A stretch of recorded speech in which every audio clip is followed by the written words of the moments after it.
ថ្ងៃនេះគឺខ្ញុំនឹងបង្ហាញអំពីរបៀបការប្រើប្រាស់នៅ ChatGPT ដើម្បីធ្វើការបង្កើតនៅពាក្យពេចន៍ដែលមិនសមរម្យដែលយើងជាទូទៅសម្រាប់បងប្អូនឬក៏មិត្តភ័ក្តិទាំងអស់គ្នានៅពេលដែលយើងមានជា Channel YouTube គឺយើងអាចធ្វើការ block នៅ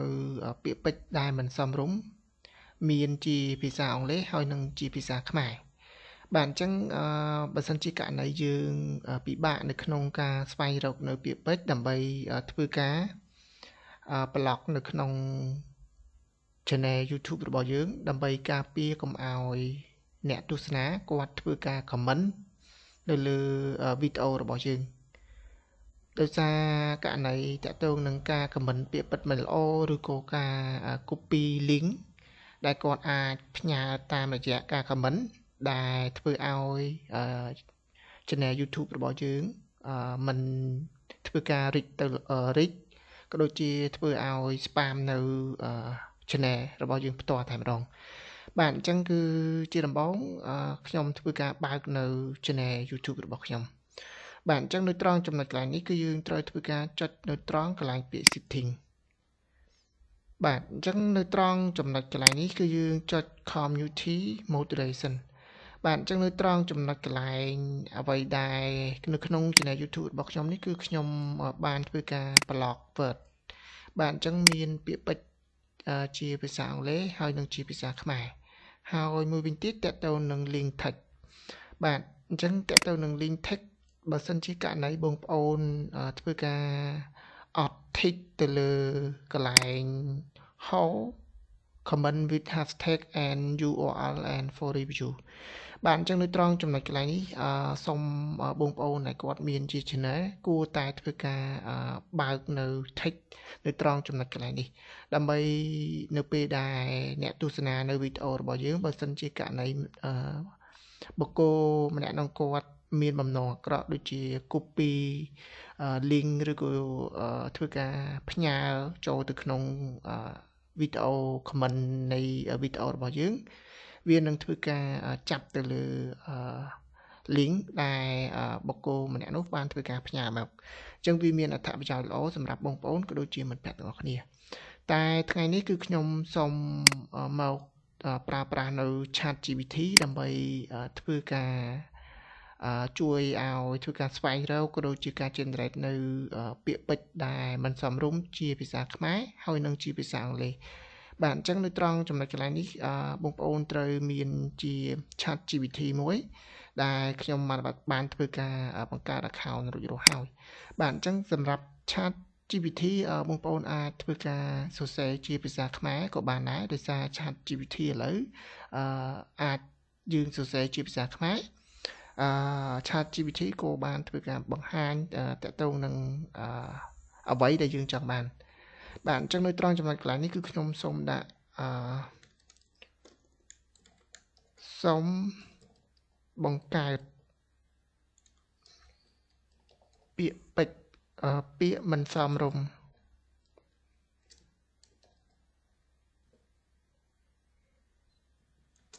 ដើម្បី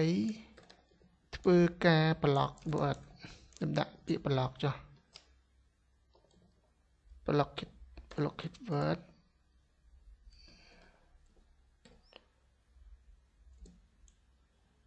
បាទអញ្ចឹងនៅត្រង់ចំណុចកន្លែងនេះគឺខ្ញុំសូមយកជាភាសាអង់គ្លេស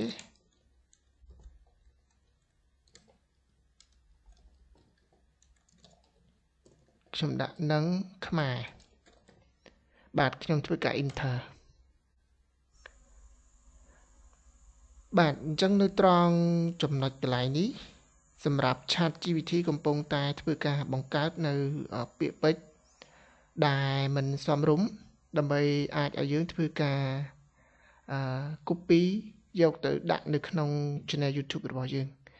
បាទអញ្ចឹងនេះគឺឃើញថាតកតងនឹងពាក្យពេចន៍មួយចំនួនដែល ChatGPT បានធ្វើការបង្កើតឲ្យយើងដែលយើងអាចធ្វើការប្រើប្រាស់បានបាទអញ្ចឹងមានច្រើនបាទអញ្ចឹងតកតងនឹងមានជាភាសាអង់គ្លេស ហើយនឹងជាភាសាខ្មែរបាទអញ្ចឹងបងប្អូនអាចមើលបានដោយសារខ្ញុំសូមអត់ធ្វើការអានចុះដោយសារពាក្យពេចន៍មួយចំនួនវាមិនសមរម្យបាទអញ្ចឹងឃើញមានច្រើនតាក់ទងនឹងពាក្យពេចន៍បាទអញ្ចឹងសម្រាប់នៅពេលដែលបងប្អូនបានធ្វើការឲ្យ ChatGPT បង្កើតនៅពាក្យពេចន៍មិនសមរម្យយើងអាចធ្វើការ copy បាន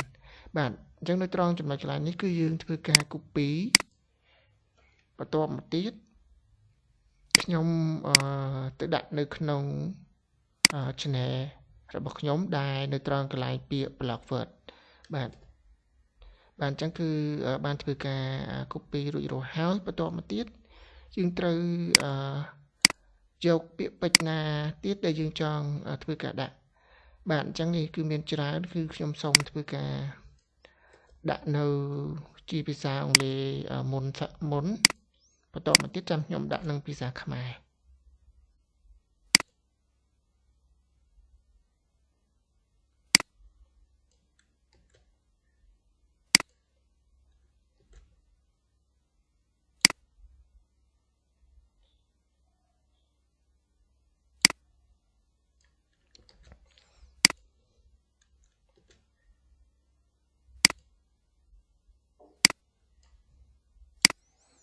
បាទអញ្ចឹងសម្រាប់ ChatGPT វាពិតជាមានអត្ថប្រយោជន៍ដែរនៅពេលដែលយើងចង់ស្វែងរកនៅពាក្យពេចន៍ណាដែលយើងគិតមិនដល់គឺយើងអាចប្រើប្រាស់ ChatGPT ដើម្បីជួយសម្រួលទៅលើការងាររបស់យើងផងដែរបាទអញ្ចឹងសម្រាប់ខ្មែរគឺខ្ញុំសូម copy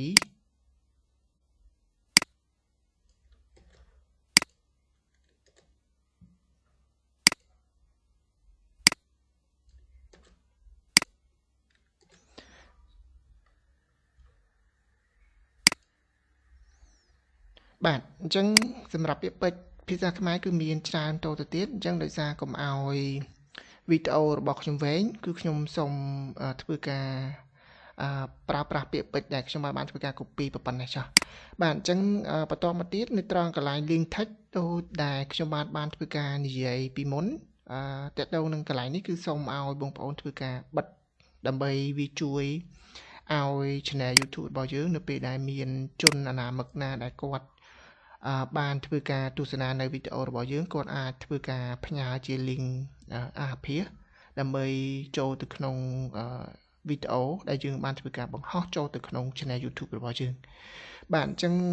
វីដេអូរបស់ខ្ញុំថ្ងៃនេះគឺខ្ញុំបានមានការបង្ហាញជូនដល់បងប្អូនក៏ដូចជាមិត្តភ័ក្តិទាំងអស់គ្នាអំពីរបៀបការប្រើប្រាស់នៅ ChatGPT ដើម្បីធ្វើការបង្កើតនៅពាក្យពេចន៍ដែលមិនសមរម្យជាភាសាអង់គ្លេសនិងជាភាសាខ្មែរដើម្បីយើងយកមកធ្វើការ block word នៅក្នុង channel YouTube របស់យើងបាទហ្នឹងហើយអរគុណដល់បងប្អូនក៏ដូចជាមិត្តភ័ក្តិទាំងអស់គ្នាដែលតែងតែចំណាយពេលវេលាដ៏មានតម្លៃក្នុងការទស្សនា